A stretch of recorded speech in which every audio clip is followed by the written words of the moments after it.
Good afternoon students. तो कैसे हो आप सब लोग घर पे बैठे लॉकडाउन पीरियड में बाहर निकलना थोड़ा मुश्किल हो गया है सबके लिए। सिर्फ एसेंशियल चीज़ों के लिए हम लोग बाहर निकल सकते हैं और वैसे भी हमने गवर्नमेंट के लॉज रूल्स रेगुलेशंस को फॉलो करना चाहिए, गवर्नमेंट को सपोर्ट करना चाहिए, बाहर अननेसेसरीली नहीं निकलना चाहिए। ये सब तो तुम अभी डेली बेसिस पे सुनते आए हो और उसको फॉलो भी कर रहे हो। अब हमारा ट्वेल्थ स्टैंडर्ड का जो देखें, जैसे कि हमारा स्टार्टिंग में ट्वेल्थ का लेक्चर में अकाउंट स्टार्ट हुआ, फिर ओसी के इंट्रोडक्शन लेक्चर्स भी लिए गए, फिर उसके बाद इकोनॉमिक्स स्टार्ट हुआ। अब सिर्फ एक ही सब्जेक्ट की देरी थी जिसका तुम और मैं हम दोनों बहुत टाइम से वेट कर रहे थे और आज वो दिन आ गया। तो बच्चों, आज हम लोग सेक्रेटरल प्रैक्टिस का सब्जेक्ट स्टार्ट करेंगे। सेक्रेटरल प्रैक्टिस के सब्जेक्ट में आज के लेक्चर में मैं तुम्हारे साथ डिस्कस करूँगा कि through out the year twelfth standard में हमारा पोर्शन क्या रहेगा। ट्वेल्थ स्टैंडर्ड में जो हम लोग पढ़ने वाले हैं उसका इलेवेंथ स्टैंडर्ड से क्या इतना रोल है, इलेवेंथ स्टैंडर्ड में कौन से ऐसे कंसेप्ट है जो ट्वेल्थ स्टैंडर्ड से बहुत ही ज़्यादा रिलेट करते हैं। तो वो सब चीज़ें हम लोग हमारे आज के लेक्चर में डिस्कस करने वाले हैं। अब आज का जो लेक्चर रहेगा हमारा, जिसमें मैं तुम्हारे साथ इंडेक्स का पार्ट तो डिस्कस करूँगा, उसी के साथ साथ थोड़ा बहुत मैं हर एक चैप्टर के बारे में थोड़ा थोड़ा 2-2 3-3 मिनट डिस्कस भी करेंगे हम लोग कि चैप्टर में क्या रहेगा। ओवरऑल तुमको रिव्यू दूंगा कि पूरे ट्वेल्थ स्टैंडर्ड ओवरव्यू दूंगा कि पूरे ट्वेल्थ स्टैंडर्ड में तुम्हारा जो पोर्शन है ट्वेल्थ स्टैंडर्ड का सेक्रेटरी प्रैक्टिस का वो कैसा रहेगा, उसमें तुमको क्या क्या चीज़ें पढ़नी है, क्या क्या चीज़ों के बारे में डिस्कस करना है, और उसमें आगे तुम लोग को वो सब्जेक्ट से रिलेटेड और क्या नए चीज़ें पढ़ने वाली है और कौन से कंपनीज से रिलेटेड तुमको और ज़्यादा नॉलेज पता चलेगा। तो हम लोग स्टार्ट करते हैं हमारे one of the favourite subjects के साथ, जो है सेक्रेटरी प्रैक्टिस, जो कि बहुत ही ज़्यादा इंटरेस्टिंग है। जहाँ पे हम लोग सेक्रेटरी प्रैक्टिस तो स्टार्ट करेंगे, पर हमेशा की तरह हमने आज तक जब भी कोई भी सब्जेक्ट स्टार्ट किया है तो सब्जेक्ट स्टार्ट करने से पहले मैंने तुमको हमेशा बोला है कि जो भी कंसेप्ट रहेंगे सब्जेक्ट से रिलेटेड हमको हमेशा समझ के ही पढ़ना है। बिना समझे कंसेप्ट पढ़ने ही नहीं है, समझा नहीं तो आगे बढ़ना ही नहीं है। तो समझ के ही सारे कंसेप्ट पढ़ने हैं, सारे कंसेप्चुअल क्लैरिटी होना, सारा जितना भी पूरा पोर्शन है जो सेक्रेटरी प्रैक्टिस का उससे रिलेटेड कंसेप्चुअल क्लैरिटी पूरा होना चाहिए। उसके साथ साथ तुमको हर एक नए कंसेप्ट्स जो 2013 एक्ट के हिसाब से मैं सिखाने वाला हूँ, जो 11th स्टैंडर्ड में भी थोड़े बहुत हमने डिस्कस किए हैं, पर 11th स्टैंडर्ड में एक चीज़ समझ लो, हमने जितना भी डिस्कस किया था वो बेसिक पार्ट था। अब जो डिस्कस करने वाले हैं हम लोग थोड़ा एक हायर लेवल वाला पार्ट रहेगा जो हम लोग यहाँ पे डिस्कस करेंगे ट्वेल्थ स्टैंडर्ड के केस में। ट्वेल्थ स्टैंडर्ड वाला जो भी पोर्शन रहता है बच्चों, थोड़ा एक लेवल उसका थोड़ा एक हाई लेवल का पूरा रहता है, जिसमें 11th स्टैंडर्ड में हमने बेसिक तो डिस्कस कर लिया था, पर उसके आगे का जो पार्ट हमको डिस्कस करना था वो हम ट्वेल्थ में डिस्कस करेंगे। जैसे फॉर एग्जांपल इक्विटी शेयर्स हमने डिस्कस किए, पर इक्विटी शेयर्स का प्रोविजन, प्रोसीजर, इश्यू, ये सब चीज़ों को हमको डिस्कस करना है ट्वेल्थ स्टैंडर्ड में। सब्जेक्ट को स्टार्ट करने से पहले, जैसे कि मैंने बोला है कि हम लोग पढ़ेंगे तो समझ के ही पढ़ेंगे, तो सब्जेक्ट को स्टार्ट करने से पहले, जो कि हमारा वन ऑफ द फेवरेट और वन ऑफ द कंपनी का रिलेटेड बहुत ही अच्छा सब्जेक्ट है सेक्रेटरियल प्रैक्टिस। ये सब्जेक्ट हम लोग स्टार्ट तो करेंगे, पर स्टार्ट करने से पहले ये सब्जेक्ट का मीनिंग ज़्यादा जानना बहुत ज़्यादा ज़रूरी है। अब सबसे पहले सेक्रेटरी, हम लोग सबसे पहले सेक्रेटरी का मीनिंग जानते हैं। सेक्रेटरियल मतलब क्या होता है? सेक्रेटरियल मतलब होता है कि जो सेक्रेटरी वाले काम करता है वो सेक्रेटरियल, मतलब काम को जनरली सेक्रेटरियल बोला गया है। और काम कौन करता है? सेक्रेटरी, मतलब पर्टिकुलर पर्सन जो रहता है सेक्रेटरी, वो क्या काम करता है, कौन से काम करता है, ये हमने 11th स्टैंडर्ड में तो डिस्कस किया है। पर फिर भी मैं स्टार्टिंग में, जैसे कि ओसी में भी मैंने 11th स्टैंडर्ड का तुमको रिव्यू दिया था, थोड़ा बहुत 11th स्टैंडर्ड का डिस्कशन किया था। मैं एसपी में भी 11th स्टैंडर्ड में जो हमने पढ़े थे चीज़ें, वो सब चीज़ों से रिलेटेड पहले थोड़ा बहुत डिस्कशन करूँगा। मेरे स्टार्टिंग के 4 to 5 लेक्चर उससे रिलेटेड ही रहेंगे, जो ऑफकोर्स एक बेसिक पार्ट रहेगा। तुम्हारा अगर बेस क्लियर है तो एसपी के आगे के तुमको सारे लेक्चर समझ में आएंगे, क्योंकि 11th स्टैंडर्ड में तुमने क्लास ज्वाइन किया रहेगा, ध्यान नहीं रहेगा, क्लास ज्वाइन नहीं किया रहेगा तो कंसेप्ट क्लियर नहीं रहेंगे। तो उन सारे स्टूडेंट्स के लिए जिन्होंने ध्यान नहीं दिया है, जिन्होंने क्लास ज्वाइन नहीं किया था, जिसके वजह से कंसेप्ट आधे अधूरे है या फिर समझा कुछ अलग है, पढ़ा कुछ अलग है, ऐसा अगर सिचुएशन है, तो वो सारे स्टूडेंट्स के लिए हम लोग फिर से, और जिन्होंने ऑलरेडी पढ़ लिया, अच्छे से ध्यान था, उनका फिर से एक बार रिवीजन हो जाएगा और उनको सारे कंसेप्ट फिर से एक बार और अच्छे से क्लियर हो जाएंगे। तुम सब लोगों के लिए मैं फिर से 11th स्टैंडर्ड में जो हमने formation of joint stock company देखा था और उसके साथ साथ बहुत सारे वर्ड्स के बारे में हमने डिस्कस किया था, equity shares, preference shares, debentures, bonds, public deposit, bank loan, financial institution loan, और उसके अलावा भी हमने शेयर्स इशू करने के रिलेटेड चीज़ें डिस्कस की थी, subscription, allotment, letter of allotment, letter of regret, और उसके साथ साथ रजिस्ट्रेशन का जो प्रोसीजर हमने डिस्कस किया था वो भी मैं तुमको आने वाले लेक्चर्स में तुम्हारे साथ डिस्कस करूंगा। फर्स्ट चैप्टर हमारा सेक्रेटरी प्रैक्टिस का स्टार्ट होने से पहले ये सब चीज़ों के बारे में डिस्कशन हो जाएगा और उसके बाद ही हम लोग सेक्रेटरी प्रैक्टिस की तरफ बढ़ेंगे। तो बच्चों, सेक्रेटरियल प्रैक्टिस वाला पार्ट स्टार्ट करने से पहले हम लोग सेक्रेटरियल प्रैक्टिस ये वर्ड का ये मीनिंग क्या है, इस सब्जेक्ट का ही मीनिंग क्या है, पहले वो जानेंगे। सेक्रेटरियल प्रैक्टिस को समझाने से पहले मैं इसको दो पार्ट में ब्रेक करता हूँ, सेक्रेटरियल और सेक्रेटरी। मतलब सेक्रेटरी जो काम करता है उसको हम सेक्रेटरियल बोलते हैं, पर सेक्रेटरी मतलब क्या होता है ये पहले समझना बहुत जरूरी है। सेक्रेटरी को अगर मैं और कम कर दूं, देखो देखो देखो स्क्रीन पे ध्यान दो, सेक्रेटरी को अगर और कम कर दूं तो बनता है सीक्रेट। स्पेलिंग मैच नहीं होता है, पर तुम लोग एक चीज समझ लो, सीक्रेट्स मतलब जो पर्सन सीक्रेट्स रखता है, बिजनेस ऑर्गेनाइजेशन से रिलेटेड सारे सीक्रेट्स इंफॉर्मेशन उसके पास रहते हैं। ही is a custodian of secret information, मतलब सीक्रेट इंफॉर्मेशन उसके कस्टडी में रहती है। वो सीक्रेट रखने वाला जो पर्सन है उसको हम सेक्रेटरी बोलते हैं, और वो सेक्रेटरी जो काम करता है उसको हम सेक्रेटरियल बोलते हैं। जब शिवाजी महाराज वगैरह का जो टाइम था, शिवाजी महाराज का जो टाइम था, वो टाइम पे हम लोग जो वर्ड्स यूज़ करते थे वो सचिवा, चिटनीस, ये वर्ड यूज़ किया जाता है। आज भी सचिवा वर्ड यूज़ किया जाता है, चिटनीस ये वर्ड यूज़ किया जाता है। फिर उसके बाद स्क्रिवे और सेक्रेटरियस, ये वर्ड्स भी लैटिन वर्ड्स और ये वर्ड्स जनरली यूज़ किए जाते थे। तो इन वर्ड्स का मीनिंग क्या है, सचिवा वगैरह, चिटनीस, ये सब वर्ड्स का मीनिंग क्या है। अब ये सब वर्ड्स का मीनिंग ऐसा है कि पहले कैसे रहता था, सेक्रेटरी क्या काम करता था, सिर्फ सीक्रेट इन्फॉर्मेशन रखने का काम करता था। पर जैसे जैसे बिजनेस ऑर्गेनाइजेशन ग्रो होने लग गए, नंबर ऑफ एक्टिविटीज़ बढ़ गई, तो सेक्रेटरी का काम भी बढ़ गया और सेक्रेटरी के नंबर ऑफ एक्टिविटीज़ भी ऐड होते गए। अब एट प्रेजेंट तुम अगर मुझे पूछो कि सेक्रेटरी क्या काम करता है, वो सिर्फ सीक्रेट्स रखने का काम नहीं करता है, सीक्रेट्स उसके पास सिक्योर रखने का काम नहीं करता है, उसके अलावा भी वो बहुत सारे काम करता है। जैसे वो ऑर्गेनाइजेशन को एडमिनिस्टर करता है। जैसे तुम कोई भी कंपनी का सेक्रेटरी इमेजिन कर सकते हो, जैसे फॉर एग्जांपल रिलायंस इंडस्ट्रीज का सेक्रेटरी इमेजिन करो। तुम लोग अगर रिलायंस इंडस्ट्रीज का सेक्रेटरी इमेजिन करते हो तो रिलायंस इंडस्ट्रीज का सेक्रेटरी सारे टाइप के काम करता है, और खुद नहीं कर सकता है तो किसी और से वो काम करवाता है। जनरल टर्म में अगर मैं बताऊँ तो secretary is a custodian of secret information, is an of course an individual. Partnership firm secretary नहीं बन सकता, जॉइंट स्टॉक कंपनी किसी और कंपनी का सेक्रेटरी नहीं बन सकता है, कोऑपरेटिव सोसाइटी कंपनी का सेक्रेटरी नहीं बन सकता है। Secretary must be an individual.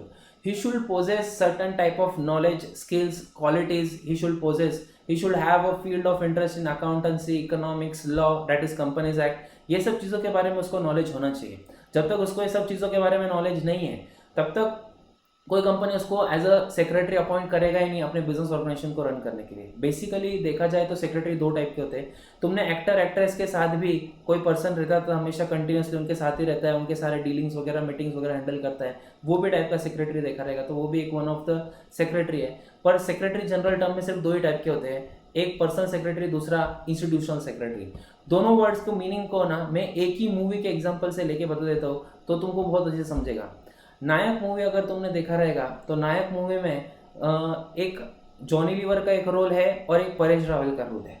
Johnny liver का जो रोल है ना बच्चों, वो पर्सनल सेक्रेटरी जैसा रोल है, जो सारे पर्सनल कॉल्स वगैरह अटेंड करता है और उनको आंसर भी करने का काम करता है, और उस पर्टिकुलर पर्सन से रिलेटेड सारे मतलब एक्टर, मिनिस्टर्स, इन सब से रिलेटेड उसके जितने भी पर्सनल काम रहेंगे उन सबके पर्सनल काम करने का काम करता है। ऐसे सेक्रेटरी को हम पर्सनल सेक्रेटरी बोलते हैं। पर जहाँ तक के परेश रावल का रोल है, वहाँ पे तुम अगर नायक मूवी देखोगे तो उस मूवी में तुमको कहीं पे भी तुम अगर देखोगे तो अनिल कपूर को पूरा सीएम का जो पॉलिटिक्स का नॉलेज रहता है वो नॉलेज नहीं रहता है, और वो नॉलेज प्रोवाइड करने का काम बच्चों कौन करता है, परेश रावल करता है। उस मूवी में जो परेश रावल ने रोल किया है वो एक आईएएस ऑफिसर है जो इंस्टीट्यूशनल सेक्रेटरी है, जो गवर्नमेंट डिपार्टमेंट ने अपॉइंट किया है, और गवर्नमेंट डिपार्टमेंट ने इसलिए अपॉइंट किया है ताकि वो मिनिस्ट्रियल जितने भी एक्टिविटीज़ के डिसीजन लेने, वो डिसीजन लेने में एक पर्टिकुलर पर्सन एक्सपर्ट नहीं रहेगा तो उसको एडवाइस देने का काम ये इंस्टीट्यूशनल सेक्रेटरी करते हैं। वैसे रिलायंस इंडस्ट्रीज में एक चीज़ हमेशा याद रखना, कोई भी एक सिंगल पर्सन सारे काम में परफेक्ट नहीं रहेगा, उनको किसी ना किसी को सपोर्ट के लिए अपॉइंट करना ही पड़ेगा। अगर फॉर एग्जांपल तुम लोग कंसिडर कर लो, कुछ सालों पहले world's richest person Bill Gates, अभी तो फिलहाल जो वर्ल्ड रिचेस्ट पर्सन है वो जेफ बिजोस है, पर इसके पहले भी जितने भी वर्ल्ड रिचेस्ट पर्सन रहे और अभी भी है, पर ये सारे जितने भी वर्ल्ड रिचेस्ट पर्सन है ये खुद होके इंडिविजुअली सारे काम खुद ब खुद नहीं कर सकते, इनको किसी ना किसी की हेल्प की ज़रूरत हमेशा रहती ही है। और ये एक पर्टिकुलर फील्ड में एक्सपर्ट रहेंगे, सारे फील्ड में खुद ही एक्सपर्ट रहेंगे और सारे काम खुद ही अच्छे से कर सकते हैं, ऐसा बिल्कुल होगा नहीं। इनको कोई ना कोई एक्सपर्ट लगेगा जो इनके अंडर अच्छे से काम कर सके, जिस चीज़ के बारे में इनको नॉलेज नहीं रहेगा पर उस एक्सपर्ट को नॉलेज रहेगा। उस एक्सपर्ट पर्सन को भी सेक्रेटरी बोला जाता है।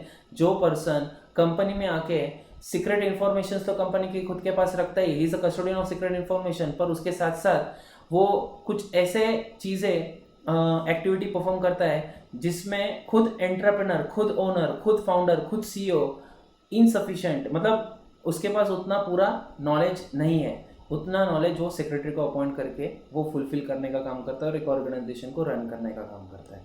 तो सेक्रेटरी एक ऐसा पर्सन है जो सीक्रेट इन्फॉर्मेशन खुद के पास रखता है, वो एंटरप्रेनर के बिहाफ पे लेटर्स लिखने का काम करता है, वो उसके साथ साथ ऑफिशियल वर्क, एडमिनिस्ट्रियल वर्क, ये सारे काम करने का काम खुद अकेला सेक्रेटरी करता है। और वो खुद करे या किसी और से करवाए वो सेकेंडरी चीज़ें है, पर ये काम सेक्रेटरी के है, ये काम सेक्रेटरी को करने चाहिए। अब हम लोग हमारे 12th स्टैंडर्ड में सेक्रेटरी का क्या रोल देखते हैं बच्चों। कंपनी सेक्रेटरी मतलब एक कंपनी में एक ऐसा पर्सन है जिसको कंपनीज एक्ट का पूरा नॉलेज है, पर वहाँ के डायरेक्टर को, सीईओ को ये नॉलेज नहीं है। और वो नॉलेज के हिसाब से, जैसे एक सिंपल एग्जांपल देता हूँ, साल में हर साल एनुअल जनरल मीटिंग कब कंडक्ट करनी चाहिए, कौन से ड्यू डेट के पहले कंडक्ट करनी चाहिए, बोर्ड मीटिंग साल में कितनी होनी चाहिए, कौन से ड्यू डेट के पहले होनी चाहिए, ये सब चीज़ों का नॉलेज बच्चों, ये सब चीज़ों का नॉलेज एक पर्सन डायरेक्टर को नहीं रहता है। जैसे फॉर एग्जांपल अगर डायरेक्टर इंजीनियर निकला, मतलब उसने साइंस फील्ड्स लेके इंजीनियरिंग किया, मैकेनिकल इंजीनियरिंग किया और उसने खुद की एक कंपनी खोल दी, और कंपनी ओपन करने के बाद वो जो स्पेयर पार्ट्स बना रहा है व्हीकल के, वो स्पेयर पार्ट्स बनाते बनाते कंपनीज एक्ट वो फॉलो कर रहा है, ब्रेक कर रहा है, उसको कभी समझेगा नहीं।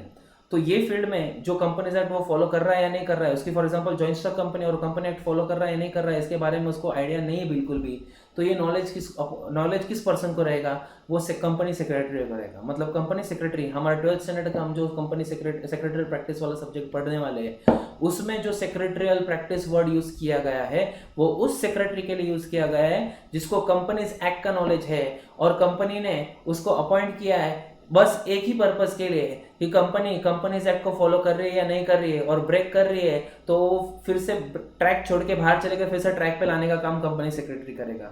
उसके साथ साथ कंपनी एक्ट के जितने भी रूल्स रेगुलेशंस है वो फुलफिल हो रहे हैं या नहीं हो रहे, चेक करने का काम, अगर नहीं हो रहे तो फुलफिल करवाने का काम, ये सारा काम सेक्रेटरी का रहेगा। तो उसको क्या क्या चीज़ों के बारे में नॉलेज होना चाहिए, ये तुम्हारा 12th स्टैंडर्ड का सेक्रेटरी प्रैक्टिस वाला सब्जेक्ट है बच्चों। तो सेक्रेटरी प्रैक्टिस वाले सब्जेक्ट में हम लोग जो आज के लेक्चर में डिस्कस करने वाले बच्चों, वो ये डिस्कस करने वाले हैं कि जो एक पर्टिकुलर पर्सन है, सेक्रेटरी है, वो सेक्रेटरी क्या क्या काम करेगा और वो काम करने से पहले उस काम से रिलेटेड उसको क्या क्या नॉलेज होना चाहिए। तो हम लोग बेसिकली जो 12th स्टैंडर्ड का हमारा सेक्रेटरी प्रैक्टिस है, इसमें हम लोग एक पर्टिकुलर कंपनी सेक्रेटरी को कंपनीज एक्ट से रिलेटेड क्या क्या नॉलेज होना चाहिए और कंपनीज एक्ट में क्या क्या चीज़ें हैं, वो मैं तुमको 12th स्टैंडर्ड के सेक्रेटरी प्रैक्टिस के सब्जेक्ट में सिखाऊंगा। जैसे कि फॉर एग्जांपल इक्विटी शेयर्स कैसे इशू करने, फॉर एग्जांपल किसी कंपनी को आईपीओ लाना है, तो आईपीओ लाना है मतलब इनिशियल पब्लिक ऑफर, आईपीओ का फुल फॉर्म है इनिशियल पब्लिक ऑफर। तो कैसे आएगा और वो शेयर्स पब्लिक तक कैसे पहुंचेंगे, पब्लिक फिर शेयर्स को सब्सक्राइब कैसे करेगी, फिर हम उनको अलॉट कैसे करेंगे शेयर्स, तो कितने दिन में अलॉट करना चाहिए, कितने दिन में प्रोस्पेक्टस बनाना चाहिए, प्रोस्पेक्टस पब्लिक में जाने से पहले किधर जाएगा, ये सारे रूल्स रेगुलेशंस लिखे गए कंपनीज एक्ट 1956 पुराना वाला, और नया एक्ट है हमारा बच्चों जो हम डिस्कस करेंगे, वो करेंगे कंपनीज एक्ट 2013, ये नया है अपना। तो 2013 एक्ट हम लोग डिस्कस करेंगे, उसके साथ साथ हम लोग अमेंडमेंट्स भी डिस्कस करेंगे। तो 2013 एक्ट में बच्चों हमारे ये दिया गया है कि एक पर्टिकुलर कंपनी सेक्रेटरी ने क्या क्या काम करना चाहिए, एक पर्टिकुलर कंपनी ने कौन से एक्ट को फॉलो करना चाहिए, कितने लेवल तक फॉलो करना चाहिए, ये सब चीज़ें कंपनीज एक्ट 2013 में दी है। पर पूरा का पूरा एक्ट नहीं है, डरो मत, तुमको पूरा का पूरा एक्ट नहीं तुम्हारा 12th स्टैंडर्ड में। तुमको जो 12th स्टैंडर्ड में दिया गया है वो सिर्फ और सिर्फ एक बेसिक ओवरव्यू है, पर जो कि बहुत ज़्यादा इंपॉर्टेंट है तुम्हारे फ्यूचर पॉइंट ऑफ व्यू से। तुम लोग बीकॉम करो, बीबीए करो, सीए करो, सीएस करो, सीएमए करो, ये सब्जेक्ट तुम्हारा पीछा कभी नहीं छोड़ेगा। ये अकाउंट्स में भी आएगा और अलग से लॉ सब्जेक्ट नाम से भी आएगा, ये तुम्हारा पीछा बिल्कुल नहीं छोड़ेगा। बीकॉम कर रहे रहोगे तो एस वाई बीकॉम में सेक्रेटरी प्रैक्टिस वाला सब्जेक्ट तुमको 100% रहेगा। फिर अगर तुम लोग बीबीए कर रहे हो तो बीबीए में भी रहेगा। तुम लोग अगर सीए कर रहे हो तो सीए फाउंडेशन में, सीए इंटर में, सीए फाइनल में, सीएस कर रहे हो तो सीएस फाउंडेशन जो अभी CSEET हो गया है उसमें, फिर CS executive, CS professional, CA में भी हर लेवल में तुमको कंपनीज एक्ट रहेगा और उसके साथ साथ कंपनी अकाउंट्स रहेगा। तो कंपनी अकाउंट जब तुम देखोगे तो अगेन कंपनी वर्ड आएगा, वहाँ पे तुमको कंपनीज एक्ट रहेगा ही रहेगा। और अगर तुमको कंपनी के बारे में कुछ क्लियर नहीं कंसेप्ट, तुमने 12th 11th में इतना ज़्यादा ध्यान नहीं दिया या फिर तुमने तुम्हारे कंसेप्ट क्लियर किए नहीं, तो ऐसे केस में तुमको आगे प्रॉब्लम फेस करना पड़ सकता है। मैं तुमको मेरे बारे में डिस्कस करता हूँ। मैंने 11th 12th एसपी ना लेते हुए मैथ्स लिया था, जो कि मेरी गलती थी और मैं एडमिट भी करता हूँ और बहुत सारे पेरेंट्स के सामने और स्टूडेंट्स के सामने मैंने डिस्कस भी किया पहले। तो 11th 12th मेरा मैथ्स होने की वजह से जो एक कंपनी का नॉलेज होता है वो मुझे मिला नहीं। तो जब मैं एस वाई बीकॉम में आया तब मुझे फिर से स्टार्टिंग से सब कुछ पढ़ना पड़ा। 11th 12th स्टैंडर्ड का पूरा सेक्रेटरी प्रैक्टिस ये सब्जेक्ट पढ़ना पड़ा और फिर मुझे कंपनी के बारे में पता चला। क्योंकि जब मैं एस वाई बीकॉम में था और जब मैं सीए इंटर, सीए फाइनल के क्लासेस कर रहा था, क्योंकि एक CA inter, CA final, CA में जो सीएस एग्जीक्यूटिव है, सीएस प्रोफेशनल है, वो सेकेंड लेवल और थर्ड लेवल है प्रोफेशनल कोर्स का। और सेकेंड लेवल थर्ड लेवल के प्रोफेशनल कोर्स पे जब तुम आ जाते हो और टीचर तुमको ये कोर्सेज के बारे में नॉलेज देता है, इट इज़ अज्यूम कि तुमको कंपनीज के बारे में नॉलेज है।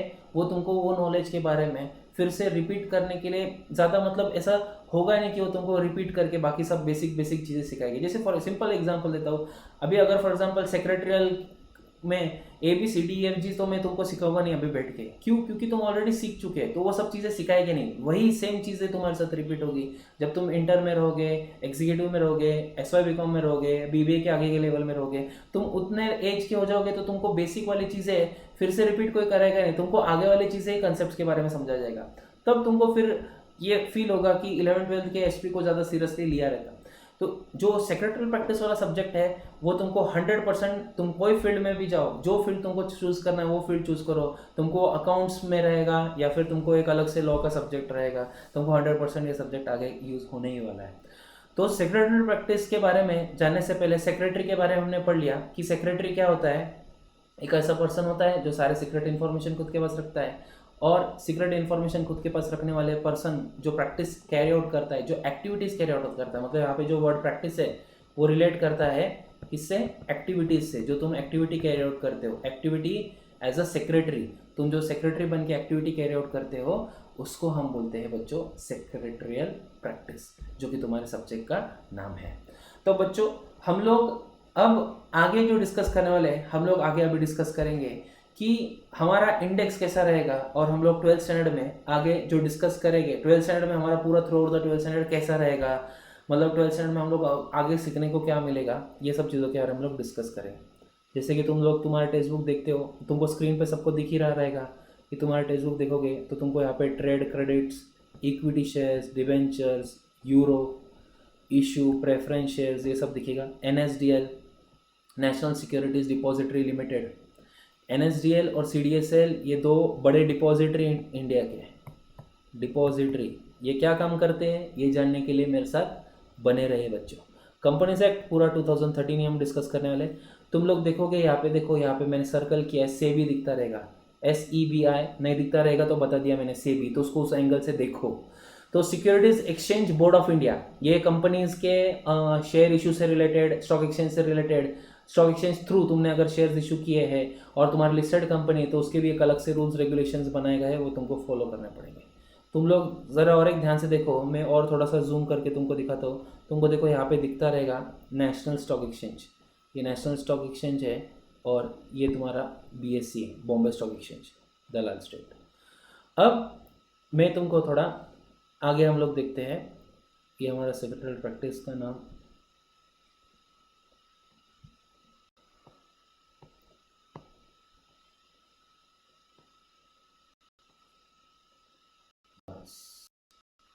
अब ध्यान से देखो बच्चों।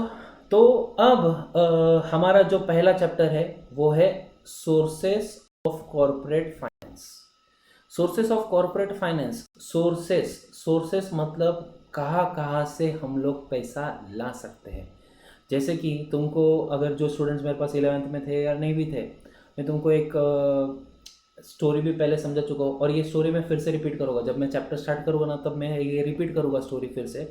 सोर्सेस ऑफ कॉरपोरेट फाइनेंस मतलब क्या? अब तुम्हारे पास ऐसे कौन से सोर्सेस हैं जहाँ से तुम पैसा रेज कर सकते हो। सोर्सेस मतलब वेज, मतलब जैसे फॉर एग्जांपल तुमको 200 रुपीज़ की ज़रूरत है, पापा से 100 लिया, मम्मी से 100 लिया, हो गया 200। तो सोर्स क्या था पैसे मांगने का? पापा और मम्मी, ये दो सोर्सेस हो गए जहाँ से तुमने पैसे जनरेट किए। तो वैसे ही एक कंपनी के लिए ऐसे कौन से सोर्सेस रहेंगे जहाँ से वो फंड्स रेज कर सकते हैं। तो सोर्सेस ऑफ कॉरपोरेट फाइनेंस। फिर उसके बाद बच्चों, तुम लोग इस चैप्टर में जो डिस्कस करने वाले कॉरपोरेट फाइनेंस में, कॉरपोरेट वर्ड रिलेट करता है कंपनी से, ठीक है। Understand the concept of corporate finance and its importance, मतलब कॉरपोरेट फाइनेंस की ज़रूरत क्यों है तुमको, और कितने ज़्यादा लेवल तक इंपॉर्टेंट है कॉरपोरेट फाइनेंस। और कॉरपोरेट फाइनेंस तुमने मतलब जैसे पैसा जनरेट कर लिया, मांग लिया पैसा किसी से, तो मांगने के बाद उसको यूटिलाइज भी करना बहुत ज़्यादा ज़रूरी है। सिर्फ पैसे रेज करना ज़रूरी नहीं है, पैसे को यूटिलाइज करते भी आना चाहिए। पैसे मांगना, इससे उससे जाके मांगोगे, पर तुम गलत जगहों पर यूटिलाइज करोगे तो तुमको रिटर्न्स कुछ नहीं मिलने वाले। तो जिनसे मांगे हैं उनको रिटर्न तुमको पैसे करने रहे तो बहुत डिफिकल्ट हो जाएगा। उसके बाद हम लोग इस चैप्टर में पढ़ेंगे मीनिंग ऑफ कैपिटल। कैपिटल मतलब क्या? जैसे फॉर एग्जांपल यहाँ पे equity share capital, preference share capital है, तो वो सब चीज़ों के बारे में हम लोग चैप्टर में डिस्कस करेंगे। कैपिटल वर्ड के साथ साथ एक और वर्ड अटैच है यहाँ पे, स्ट्रक्चर। स्ट्रक्चर, अभी एक वर्ड पूरा समझ लेते हैं, कैपिटल और स्ट्रक्चर। ये कैपिटल स्ट्रक्चर का मीनिंग है कि तुम लोग equity shares, preference shares, debentures, bonds, public deposit, banks loan, financial institution loan, इतने सारे तरीके हैं पैसे मांगने के, और इन सारे तरीकों में से तुम कौन सा तरीका चूज करते हो और पैसा मांगते हो, वो है तुम्हारा कैपिटल स्ट्रक्चर। अब ये कैपिटल स्ट्रक्चर के बारे में भी डिस्कस करेंगे हम लोग कि तुम्हारा बोरोड कैपिटल कितना होना चाहिए, ओन्ड कैपिटल कितना होना चाहिए, ओनर्स मतलब कौन रहता है, क्रेडिटर्स मतलब कौन रहता है। ये सब चीज़ों के बारे में जानने के लिए मेरे साथ बने रहिए। आज के लेक्चर में बहुत बार रिपीट करना हो, ये सब जानने के लिए मेरे साथ बने रहिए, क्योंकि अगले 4 जो लेक्चर आने वाले हैं, 4 से 5 लेक्चर जो आने वाले, जो मैं 11th स्टैंडर्ड का बेसिक तुमको सिखाने वाला हूँ, इसमें बिलीव मी मैं तुमको बहुत इंपॉर्टेंट कंसेप्ट सिखाने वाला हूँ जो 11th स्टैंडर्ड से रिलेट तो करते हैं, पर 12th स्टैंडर्ड में तुमको बहुत ही ज़्यादा यूजफुल रहेंगे, और तुम्हारे 12th स्टैंडर्ड में तुमको आगे का पार्ट पढ़ने के लिए बहुत ज़्यादा ईजी हो जाएगा तुमको, मतलब तुम आराम से पढ़ सकते हो। और वो कंसेप्ट को तुमको, मेरे को सिर्फ थोड़ा और आगे एडवांस सिखाना पड़ेगा, पर बेसिक तुम्हारा पूरा ऑल टुगेदर क्लियर हो जाएगा। बच्चों ध्यान से समझना, जब तक अपना बेस क्लियर नहीं होता है तब तक तुमको आगे का पार्ट नहीं समझेगा। तो जितने भी लेक्चर जो आने वाले, जो 11th पार्ट का बेस क्लियर करने वाला हूँ मैं, फर्स्ट चैप्टर स्टार्ट करने से पहले, वो सारे लेक्चर्स बहुत ही ज़्यादा इंपॉर्टेंट है। तो इसलिए तुमको रेगुलर बेसिस पे वो लेक्चर्स देखने हैं, मिस नहीं करना है कोई भी lecture. Understand various sources of owned and borrowed capital. Sources of owned capital मतलब क्या? ओन्ड कैपिटल वाले ओनर्स रहते हैं। कौन रहते हैं ओन्ड कैपिटल वाले? ओनर्स। और जो बोरोड कैपिटल वाले रहते हैं क्रेडिटर्स। तो ये कौन कौन रहते हैं, क्या क्या रहते हैं, ये सब चीज़ें हम लोग आगे चैप्टर में डिस्कस करने वाले हैं। उसके साथ साथ मेरे जो 11th स्टैंडर्ड का बेसिक लेक्चर है उसमें भी डिस्कस करेंगे। Compare different sources of finance. Compare different sources of finance मतलब क्या?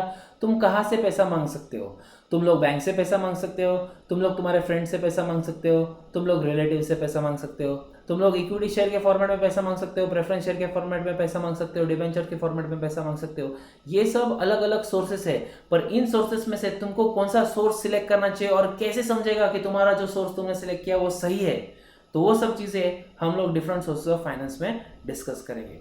अगला जो पार्ट है हमारा टेक्स्ट बुक का, वो कैपिटल रेजिंग वाला पार्ट रहेगा, जहाँ पे हम लोग कैपिटल रेज करना, उससे रिलेटेड प्रोविजंस, प्रोसीजर वगैरह समझना, issue of shares, issue of debentures, acceptance of public deposit accept करना, ये सब चीज़ें हम लोग सीखेंगे। फिर सेक्रेटरियल करस्पॉन्डेंस, मतलब सेक्रेटरी को लेटर्स लिखने पड़ते हैं, उसका कम्युनिकेशन स्किल वाला पार्ट। लेटर किस किस को लिखेगा? वो मेंबर को लिखेगा, डिबेंचर होल्डर को लिखेगा, और डिपॉजिट होल्डर को लिखेगा। ये सब चीज़ें आएंगी। फिर डिपॉजिटरी, अभी जस्ट थोड़ी देर पहले मैंने स्क्रीन पे तुमको NSDL दिखाया और मैंने बोला इसका फुल फॉर्म है नेशनल सिक्योरिटीज डिपॉजिटरी लिमिटेड। ये वही पार्ट है जो हम लोग 12th स्टैंडर्ड में डिस्कस करेंगे, जिसको यहाँ पे डिपॉजिटरी बोला गया है।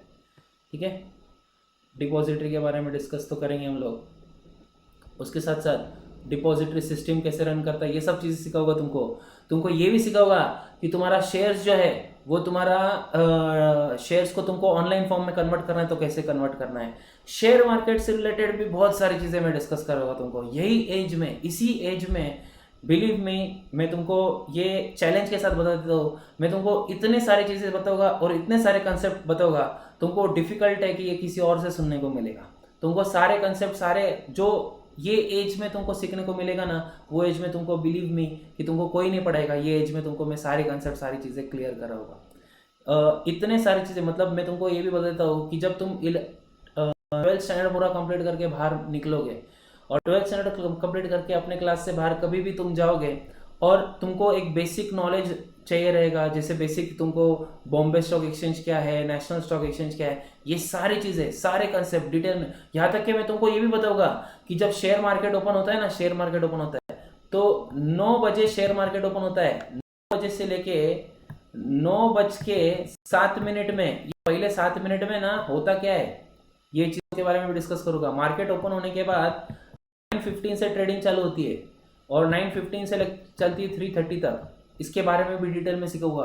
यूरोपियन मार्केट्स कब ओपन होते हैं उससे रिलेटेड भी सारी चीज़ें सिखाऊंगा।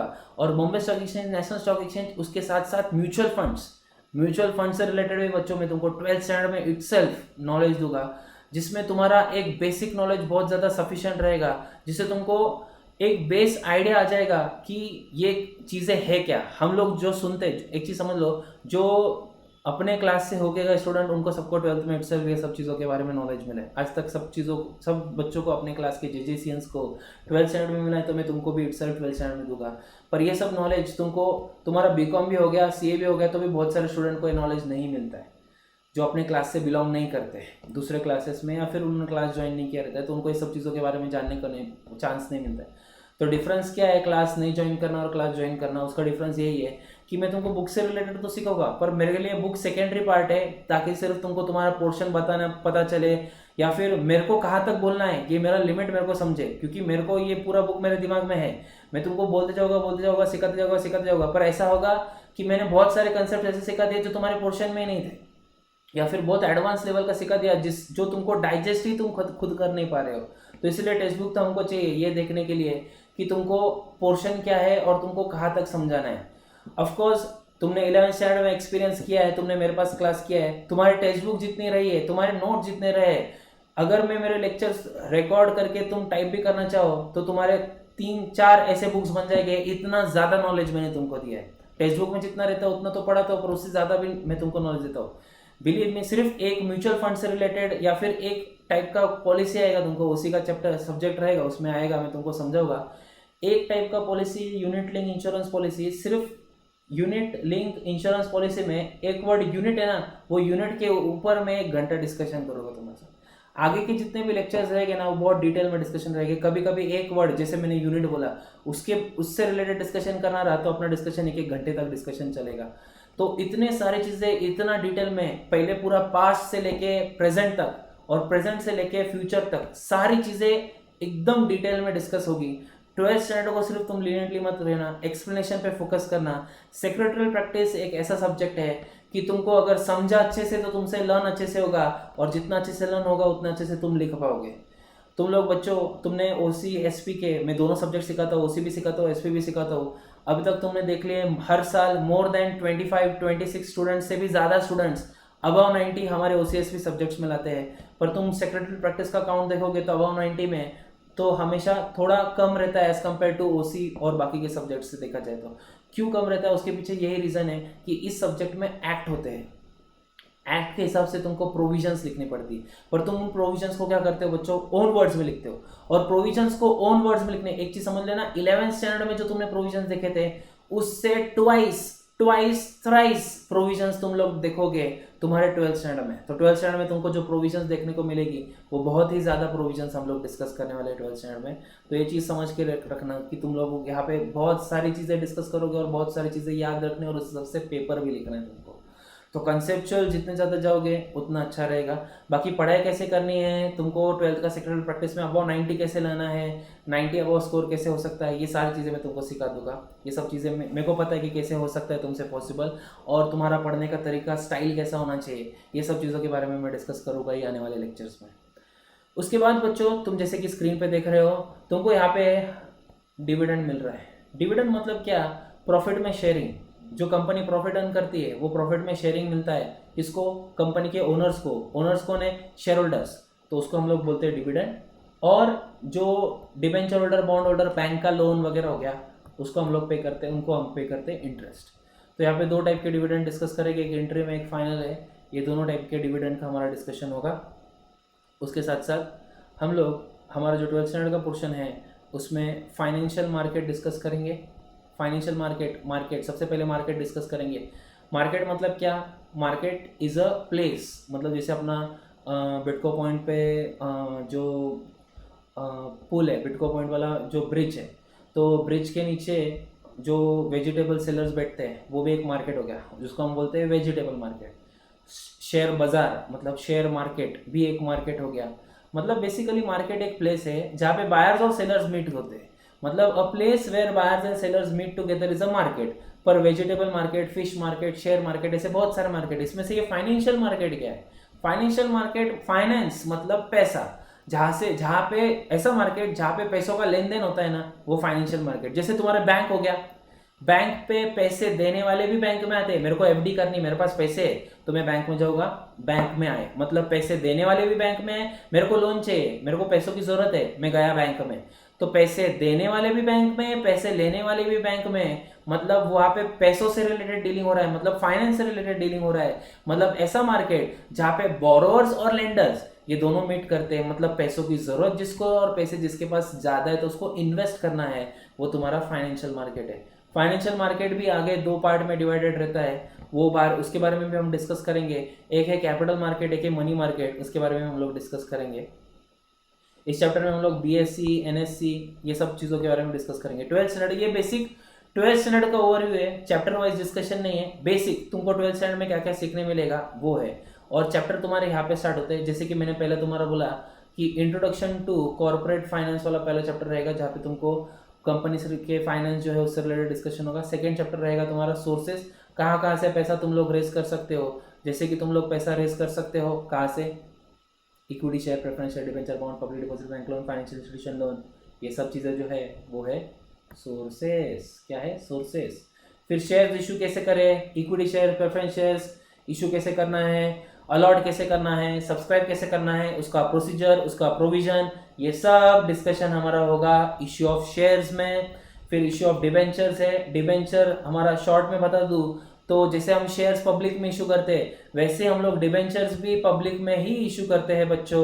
और पब्लिक में जो हमने इशू किया है, शेयर्स भी इशू किया, डिबेंचर भी पब्लिक में इशू किया, इन दोनों में डिफरेंस एक ही है। जब शेयर्स पब्लिक में इशू होते हैं तब वो बनते हैं ओनर्स। क्या बनते हैं, ओनर्स। और डिबेंचर जब इशू किए तब वो बनते हैं क्रेडिटर्स। ओनर्स को हम लोग पे करते हैं प्रॉफिट में शेयर, जिसको हम लोग प्यार से बोलेंगे डिविडेंड। क्या बोलेंगे, डिविडेंड। और क्रेडिट को हम लोग पे करते हैं इंटरेस्ट। क्या बोलेंगे, इंटरेस्ट बोलेंगे हम लोग, जो क्रेडिटर्स को हम लोग पे करते हैं। उसके बाद डिपॉजिट्स। डिपॉजिट जैसे पब्लिक डिपॉजिट हो गया, यहाँ पे पब्लिक डिपॉजिट ही आता है ऑफकोर्स बच्चों। सिर्फ public company can accept public deposits. Public deposit मतलब जैसे फॉर एग्जांपल तुम्हारे पास पैसा है और तुमको बैंक में एफडी करना है, तो बैंक में जाके एफडी किया तो उसको फिक्स डिपॉजिट बोलते हैं। वैसे ही तुमको पैसा कंपनी को देना है, तुम्हारी मर्जी कितने टाइम के लिए देना, उतने टाइम के लिए दे सकते हो। यहाँ पे क्राइटेरिया है बच्चों, 6 मंथ्स टू 36 मंथ्स तक ही तुम लोग दे सकते हो। 6 महीने से लेके 36 मंथ तक ही तुम पब्लिक डिपॉजिट एक्सेप्ट करवा सकते हो। एज अ कंपनी तुमको पैसों की जरूरत है, तुम फिक्स डिपॉजिट जैसा पब्लिक डिपॉजिट एक्सेप्ट कर सकते हो पब्लिक से, पर वो 6 मंथ से 36 मंथ तक का रहेगा। और उसके बारे में बहुत सारी चीजें, acceptance of public deposit, secretarial duties regarding public deposit, renewal of public deposit, अगर जिसका ड्यू डेट आ गया तो ड्यू डेट के दिन हम लोग रिन्यू करेंगे हमारा पब्लिक डिपॉजिट। तो वो सब चीजें हम लोग चैप्टर नंबर 5 में देखेंगे। 1 2 3 4 5 के बारे में क्या क्या डिस्कशन करेंगे, ये बात इसके बारे में तो डिस्कस कर चुका हूँ। उसके बाद ये जो चैप्टर्स है, ये तीनों चैप्टर्स रहेंगे तुम्हारे 12th स्टैंडर्ड में। लेटर्स, लेटर्स स्कोरिंग है। बहुत ज़्यादा स्कोरिंग है, स्कोर कर सकते हो तुम लोग। पर जनरली मैं तुमको बोलता होगा लेटर्स के बारे में, तुमको आगे क्या करना है, लेटर्स में पढ़ना क्या है, कैसा पढ़ना है, क्या पढ़ना है, लेटर्स लिखना कैसे है, और तुम्हारे मार्क्स कहाँ कहाँ जा सकते हैं लेटर्स में, तो उसको अवॉइड करने के लिए क्या करना है हमको, ये भी चीज़ें मैं तुम्हारे साथ डिस्कस करूँगा आगे के लेक्चर्स में। और बच्चों ज़्यादा पोर्शन नहीं, हमारे सिर्फ 12 ही चैप्टर्स है, 12 standard 12 chapters with Alkesh sir. वाह क्या डायलॉग बन गया। अब डिपॉजिटरी सिस्टम, इसमें अभी देखो एक चीज़ समझ लो, मेंबर्स, डिबेंचर होल्डर्स, डिपॉजिटर्स, ये तीन चीज़ें लेटर्स में, ये तीनों चीज़ों के बारे में लेटर्स में डिस्कस करेंगे। तुम्हारा जो बुक है बहुत अच्छे से उन्होंने चैप्टर वाइज डिज़ाइन करके रखा है, जो कि अभी ध्यान से सुनना तुम देखोगे तो, ये देखो मैं यहाँ पे बॉक्स जो कर रहा हूँ, शेयर्स पढ़ रहे हो यहाँ पे तुम लोग, यहाँ पे शेयर्स पढ़ रहे हो तो उसके साथ साथ तुरंत करस्पॉन्डेंस विद मेंबर्स, मेंबर को क्या क्या लेटर्स लिखने वो इधर आ गया। तुम लोग यहाँ पे डिबेंचर्स पढ़ रहे हो तो डिबेंचर को क्या क्या लेटर लिखना है ये आ गया यहाँ पे डिबेंचर होल्डर्स में। फिर तुम यहाँ पे डिपॉजिट्स पढ़ रहे हो, बच्चों देखो ज़रा ध्यान से, डिपॉजिट्स पढ़ रहे हो तो यहाँ पे आ गया डिपॉजिटर्स को क्या क्या लेटर लिखना है। तो जो तुमने ऊपर पढ़ा वही लेटर्स यहाँ पे आ गए। मतलब अगर ये अच्छे से नहीं समझा या फिर ध्यान नहीं दिया तो ये भी अच्छे से नहीं समझेगा। जैसे कि थोड़ी देर पहले बोला, लेटर्स थोड़ा तुम लोग अच्छे से लिख सकते हो, easy to learn easy to score है, तो वो तभी हो पाएगा अगर तुमने ऊपर वाले लेक्चर्स पे ध्यान दिया। तो हर एक चीज़ एक दूसरे से रिलेटेड है। शेयर्स के बारे में तभी समझेगा जब 11th का बेसिक तुमको समझाए बच्चों। तो 11th के बेसिक पे बहुत ज़्यादा फोकस देना है, ध्यान देना है। 11th का बेसिक बहुत ज़्यादा इंपॉर्टेंट है, उसके ऊपर तुमको ऑफकोर्स फोकस करना है। फिर उसके बाद डिविडेंड और इंटरेस्ट, इसमें भी बहुत सारी चीज़ें समझने को मिलेगी। इसमें भी मैं तुमको ये समझाऊंगा बच्चों कि डिविडेंड कितने दिन में सारे शेयर होल्डर के बैंक अकाउंट में डिपॉजिट होना चाहिए, कैसे बैंक अकाउंट में डिपॉजिट होता है, कहाँ से डेटा मिलता है इन सारे शेयर होल्डर्स का, और बैंक डिपॉजिट में कैसे, बैंक में कैसे डिपॉजिट होता है। जैसे तुम लोग देखोगे 9:15 को जब शेयर मार्केट ओपन होता है, एक सेकंड में share, with in a second या लेस देन सेकंड में शेयर बिकता है, खरीदा जाता है। तो एक सेकंड से भी कम टाइम में शेयर बेच रहे, खरीद रहे, तो डिविडेंड किसको दे रहे, कौन है शेयर होल्डर। एक सेकंड पहले मैं था, फिर कोई और, फिर कोई और, फिर कोई और, तो हम लोग देंगे तो डिविडेंड किसको देंगे, और ये सब चीज़ों का डिसीजन कैसा लिया जाता है, और कितने दिन के अंदर उनके अकाउंट में डिविडेंड आएगा। और मान लो अगर उन्होंने डिविडेंड एक्सेप्ट नहीं किया या डिविडेंड उनके अकाउंट तक नहीं पहुंचा, तो बचे हुए डिविडेंड का पैसा जो कंपनी के पास पड़ा है, उन पैसों का क्या किया जाता है, इसके बारे में जानने के लिए मेरे साथ बने रहिए, ठीक है। अब हम लोग 11 चैप्टर में जो डिस्कस करने वाले हैं वो डिस्कस करने वाले हैं फाइनेंशियल मार्केट। जैसे कि मैंने वेजिटेबल मार्केट ये सब चीज़ों के बारे में बोला, वैसे ही बोरोअर्स और लेंडर्स का मार्केट रहता है, जहाँ पे बोरोअर्स और लेंडर्स मीट करते हैं। इस चैप्टर में हम लोग दो चीज़ें डिस्कस करेंगे, एक है कैपिटल मार्केट, मतलब इन शॉर्ट ये कैपिटल मार्केट, और दूसरा मनी मार्केट तो लिख रहा हूँ, शॉर्ट में समझना है तो इतना ही समझो, ये लॉन्ग टर्म है और ये शॉर्ट टर्म है। यहाँ पे सिर्फ लॉन्ग टर्म वाली सिक्योरिटीज़, यहाँ पे सिर्फ शॉर्ट टर्म वाली सिक्योरिटीज़। फिर stock exchange, Bombay stock exchange, national stock exchange. Stock exchange is an as an association या बॉडी ऑफ इंडिविजुअल, जहाँ पे शेयर से रिलेटेड डीलिंग करने वाले कंपनीज में, या सिक्योरिटीज से रिलेटेड, शेयर्स प्रॉपर वर्ड नहीं, प्रॉपर वर्ड इज सिक्योरिटीज।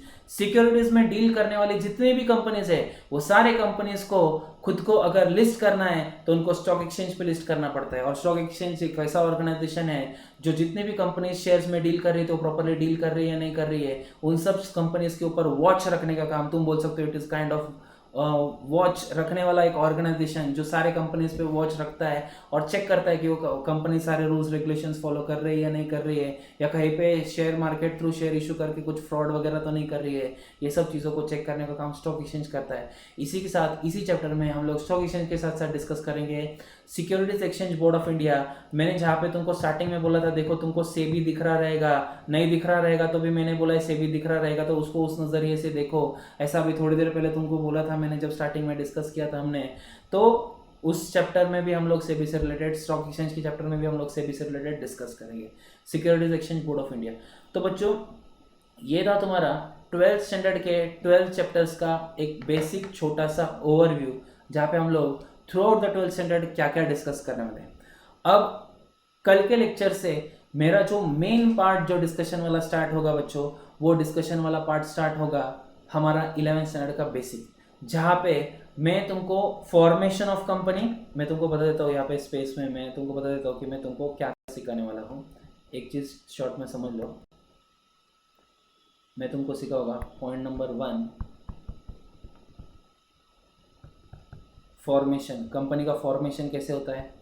दूसरा, फॉर्मेशन करते करते सबसे 2 इम्पोर्टेंट डॉक्यूमेंट, कंपनी के हार्ट, लाइफ गिविंग डॉक्यूमेंट, बिना इनके कंपनी कोई चल ही नहीं सकती। जो मन में कंपनी का नाम आता है, रिलायंस इंडस्ट्रीज से लेकर टाटा मोटर्स, टाटा स्टील, जो भी कंपनी का नाम आता रहेगा तुमको, हर एक कंपनी ये 2 डॉक्यूमेंट्स के बिना कभी एग्जिस्टेंस में आई ही नहीं। तो ये मेमोरेंडम ऑफ एसोसिएशन और आर्टिकल ऑफ एसोसिएशन, इसके बारे में भी हमारा बेसिक लेक्चर में डिस्कशन होगा। थर्ड, हम लोग जो डिस्कशन करने वाले हैं, वो डिस्कशन करने वाले हैं डॉक्यूमेंट्स, जो कंपनी से रिलेटेड डॉक्यूमेंट्स, प्रोस्पेक्टस वगैरह और बाकी बहुत सारे डॉक्यूमेंट्स हैं जो कंपनी के रिलेटेड लगते हैं, तो वो सब चीज़ों के बारे में हम लोग, तो ये सब चीज़ों से रिलेटेड डिस्कशन हमारे आने वाले हम लोग और 4-5 लेक्चर्स में हम लोग 11 स्टैंडर्ड एक स्टोरी के फॉर्मेट में रहेगा। बीच में से ही जंप मारोगे और कोई भी लेक्चर देखोगे तो समझ में नहीं आएगा, तुमको स्टोरी के फॉर्मेट में स्टार्टिंग से ही सब कुछ देखना है और स्टार्टिंग से ही मेरे साथ बने रहना है। तो बच्चों, आज के लिए इतना ही।